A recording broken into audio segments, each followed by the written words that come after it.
Hi all welcome to Blasters Arena. Malayali താരമായ അബ്ദുൽ റബീഹ് നിലവിൽ Hyderabad F വേണ്ടിയാണ് കളിച്ചുകൊണ്ടിരിക്കുന്നത്. 24-കാരനായ ഈ താരത്തിന്റെ ഏറ്റവും വലിയ പ്രത്യേകത എന്തെന്നാൽ പല പൊസിഷനുകളിലും ഇദ്ദേഹത്തെ ഉപയോഗപ്പെടുത്താൻ കഴിയും എന്നുള്ളതാണ്. മുന്നേറ്റ നിരയിൽ റൈറ്റ് വിങ്ങർ ആയിക്കൊണ്ട് ഉപയോഗപ്പെടുത്താം, റൈറ്റ് മിഡ്ഫീൽഡർ ആയിക്കൊണ്ട് ഇദ്ദേഹത്തെ കളിപ്പിക്കാം, എന്തിനേറെ പറയുന്നു റൈറ്റ് ബാക്ക് ആയിക്കൊണ്ട് ഇദ്ദേഹത്തെ കളിപ്പിക്കാൻ കഴിയും. അങ്ങനെ പല പൊസിഷനുകളിലും കളിക്കാൻ കപ്പാസിറ്റി ഉള്ള താരമാണ് അബ്ദുൽ റബീഹ്. 24-കാരനായ ഈ താരം മികച്ച പ്രകടനം നടത്തുകയും ചെയ്യുന്നുണ്ട് എന്നുള്ളതാണ്. അതുകൊണ്ട് തന്നെ ഈ താരത്തെ സ്വന്തമാക്കാൻ വേണ്ടി പല ക്ലബ്ബുകളും ഇപ്പോൾ രംഗത്ത് വന്നിട്ടുണ്ട്. പ്രമുഖ മാധ്യമ പ്രവർത്തകനായ ധനഞ്ജയാണ് ഇക്കാര്യം റിപ്പോർട്ട് ചെയ്തിട്ടുള്ളത്.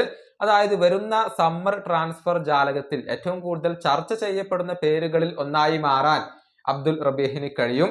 പല ക്ലബ്ബുകളും അദ്ദേഹത്തിൽ താല്പര്യം പ്രകടിപ്പിച്ചുകൊണ്ട് രംഗത്ത് വന്നിട്ടുണ്ട്. ഒരു കൊൽക്കത്തൻ വമ്പന്മാർ ഉണ്ട് എന്ന കാര്യം കൂടി ധനഞ്ജയ് റിപ്പോർട്ട് ചെയ്യുന്നുണ്ട്. അത് ഒന്നുകിൽ ഈസ്റ്റ് ബംഗാൾ ആവാം, അതല്ലെങ്കിൽ മോഹൻ ബഗാൻ ആവാം. മാത്രമല്ല ചില ഓഫറുകൾ ഇപ്പോൾ ഹൈദരാബാദിന്റെ മുന്നിലേക്ക് എത്തുകയും ചെയ്തിട്ടുണ്ട്. പക്ഷെ താരത്തെ വെറുതെ അങ്ങനെ വിട്ടുകൊടുക്കാൻ ഹൈദരാബാദ് ഒരുക്കമല്ല. ശരിയായ വില ലഭിച്ചാൽ മാത്രമാണ് ഈ ഒരു മലയാളി താരത്തെ അവർ കൈവിടുകയുള്ളൂ. അതായത് അത്യാവശ്യം നല്ല ഒരു തുക ഹൈദരാബാദ് ആവശ്യപ്പെടും എന്ന കാര്യത്തിൽ സംശയങ്ങൾ ഒന്നുമില്ല. 2026 വരെയാണ് അബ്ദുൽ റബീഹിന് ക്ലബ്ബുമായി കോൺട്രാക്ട് അവശേഷിക്കുന്നത്. ഏതായാലും വരുന്ന സമ്മറിൽ ഈ ഒരു മലയാളി താരം കൂടുമാറുമോ എന്നുള്ളതൊക്കെ കാത്തിരുന്നു കാണേണ്ട കാര്യമാണ്. ഈ വീഡിയോയുടെ അവസാനിപ്പിക്കുന്നു. അടുത്തൊരു വീഡിയോ കാണാം.